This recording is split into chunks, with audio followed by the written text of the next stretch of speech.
O Senhor esteja convosco, Ele está no meio de nós. Proclamação do Evangelho de Jesus Cristo, segundo Mateus. Glória a vós, Senhor. Naquele tempo, Jesus entrou na barca e seus discípulos o acompanharam. E eis que houve uma grande tempestade no mar, de modo que a barca estava sendo coberta pelas ondas. Jesus, porém, dormia. Os discípulos aproximaram-se e o acordaram, dizendo: Senhor, salva-nos, pois estamos perecendo. Jesus respondeu: Por que tendes tanto medo, homens fracos na fé? Então, levantando-se, ameaçou os ventos e o mar, e fez-se uma grande calmaria. Os homens ficaram admirados e diziam: Quem é este homem que até os ventos e o mar lhe obedecem? Palavra da salvação, glória a vós, Senhor. Meus irmãos e minhas irmãs, uma breve reflexão a partir do Evangelho de hoje que nos ajuda a rezar.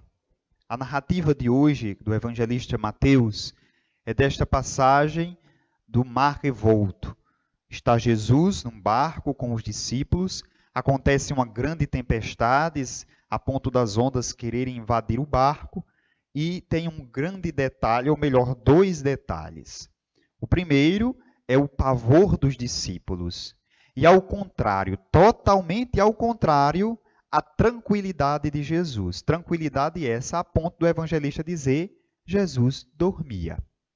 Enquanto tinha uma grande tempestade, um mar revolto, aparentemente a morte eminente ali presente, por um lado, o pavor, o desespero dos apóstolos, do outro, contrariamente, a calmaria de Jesus, a ponto de dizer, ele dormia.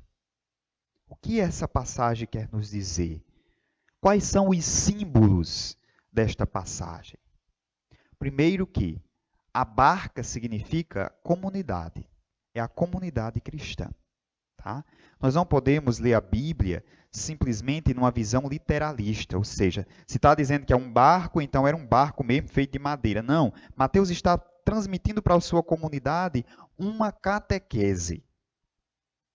A catequese que Mateus estava dizendo à sua comunidade, que estava sendo totalmente bombardeada e estava sofrendo grande pressão por parte do Império Romano, já que a comunidade de Mateus era uma comunidade judaico-cristã, ou seja, de matriz judaica, mas que estavam começando então a aceitar ou a aderir ao projeto salvífico de Cristo, agora começa a sofrer investida tanto do Império quanto também dos próprios judeus, dos remanescentes, do resto que sobra, porque também começam a ser perseguidos pelo próprio Império. Agora, é a comunidade, por isso Mateus coloca, é Jesus que está, somos nós e é o barco que está sendo atacado, por um lado e por o outro, pelas ondas, pela tempestade. Então, o barco é a comunidade cristã.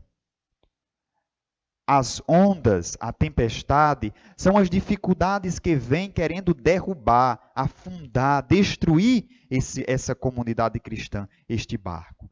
Por um lado, dentro deste mesmo barco, tem as pessoas que têm fé, mas pode, por um motivo ou outro, se amedrontar com medo da tempestade que está aí fora. Mas também na certeza de que no mesmo barco da comunidade cristã está Jesus Cristo, que calmamente está ali, a ponto até de dormir, porque ele tem a voz de acalmar, de aniquilar a tempestade. Mateus dizia isso para a sua comunidade para que eles não desistissem, para que não tivesse medo de todos os ataques que a comunidade cristã estava sofrendo, que naquele barco estava Jesus e tudo iria passar, a calmaria iria voltar. Hoje nós olhamos para a comunidade cristã e percebemos que da mesma forma temos, a cada tempo, temporariamente, temos tempestades. Veja no barco da sua família, no barco da sua profissão, no barco das suas amizades, no barco da vida em comunidade, no barco da igreja. Você vai me dizer que nunca teve tempestade? Que nunca nada quis lhe afogar, lhe derrubar, lhe destruir? Agora, qual é a nossa atitude enquanto cristão, enquanto marido, enquanto esposa, enquanto filhos, enquanto profissional? Qual é a minha atitude quando eu vejo que as ondas estão querendo me afogar? Ou seja, que os problemas, que as dificuldades estão vindo contra mim. É a atitude de desespero ou a atitude de quem confia de que não estamos sozinhos no barco, mas o Senhor está conosco? Eu segreguei ou dividi barco da família, barco da igreja, mas olhamos o barco agora mundial onde nós estamos. Um vírus que atormenta, ou seja, que é uma tempestade que quer a todo momento sufocar, derrubar, afogar a nossa fé, a nossa esperança. Afinal de contas, nós estamos no barco com quem? É com Jesus ou estamos... Se estivermos sozinhos no barco, se tivermos colocado Jesus para fora do barco, ou seja, da nossa vida, então aí nós começamos a temer, a ficar amedrontados. Mas se Ele está conosco, e se assim nós o queremos, porque de fato Ele está, nós não devemos temer. Devemos ter cuidado, devemos nos prevenir, devemos seguir as orientações, mas jamais deixar o Espírito se amedrontar. Porque por maior que seja a tempestade, é o Senhor que tem a última palavra. No final, Jesus diz: cesse o vento, cesse a tempestade, tudo passou, e eles começaram a perguntar: quem é esse que até o mar e o vento obedecem? É Jesus. Quem é esse que vai vencer esta pandemia? É Jesus. Quem é esse que sustenta a nossa fé? É Jesus. Quem é esse que é o baluarte, que é o guia seguro da nossa vida? É Jesus. Então não podemos temer.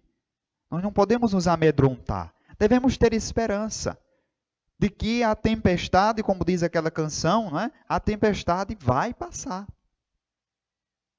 Se estamos agora no meio dela, olhamos para um lado e para o outro, e aí eu estou falando da pandemia, mas você pode olhar na sua família, pode ser a tempestade do alcoolismo que tem dentro de casa, pode ser a tempestade do adultério que tem dentro de casa.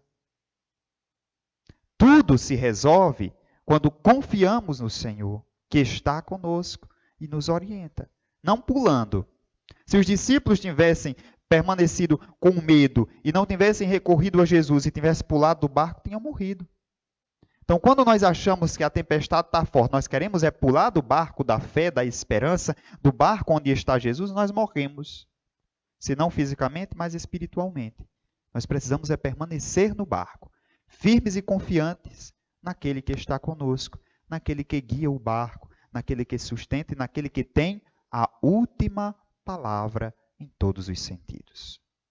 Louvado seja nosso Senhor Jesus Cristo, para sempre seja louvado.